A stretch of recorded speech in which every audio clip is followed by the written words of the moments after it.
Hello students, I want to show you how to use an MLA template. Different disciplines in the academic world use different kinds of formatting for specific reasons that have to do with the dissemination of information. So in English composition we use the Modern Language Association method of formatting, and the reason that the academic documents have certain forms is because certain kinds of information is required by the professor and by the institution.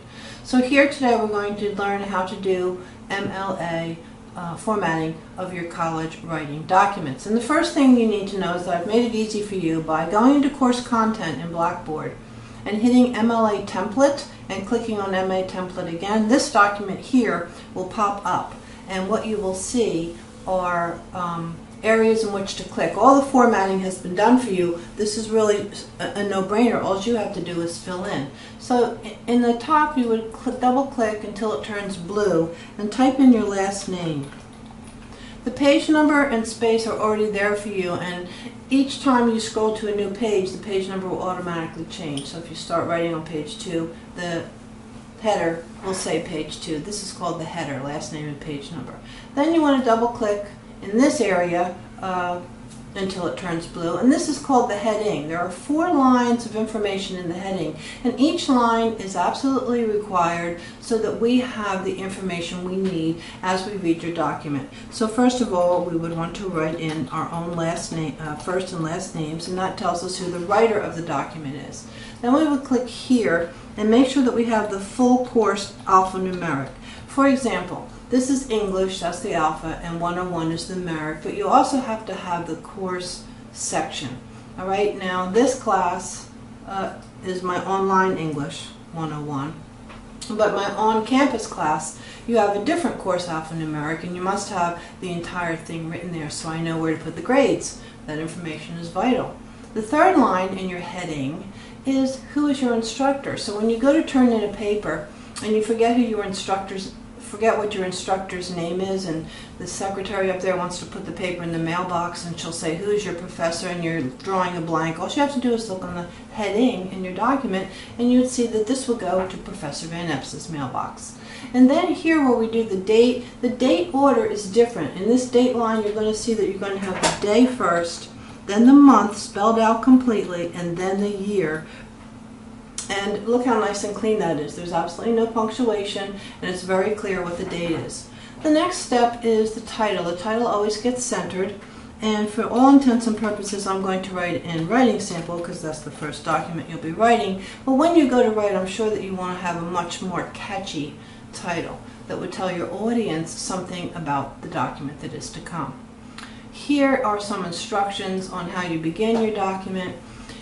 You align left and indent 5 spaces from the left, or just press 1 tab, which I'll do now, boom, and then you start typing the introduction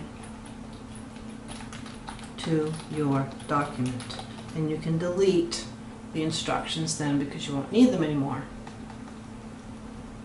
Voila! Now your document is ready to go.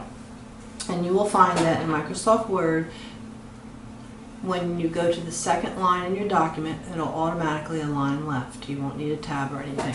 All right, now another thing is that some students will like to add extra spaces. I don't know why, but it's important that you know in MLA documentation, only 2 spaces between each line. Every single thing in your document, including your works cited page, which we'll talk about later, is double spaced, not quadruple spaced, double spaced. Another thing I want to talk to you is about font. Microsoft Word deletes to Calibri 11. I will accept Calibri 12. Size font in MLA is 12. All right. And my favorite font, for those of you who like to please the professor who reads 1,000 documents a semester, is Century Gothic font size 12.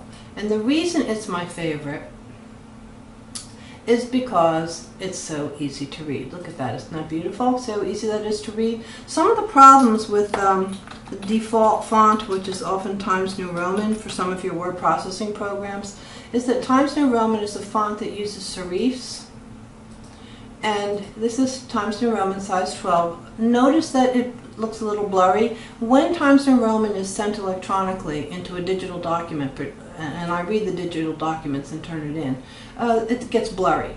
So even though MLA often requires Times New Roman, Professor Van Apps requires Century Gothic, or Calibri if you like.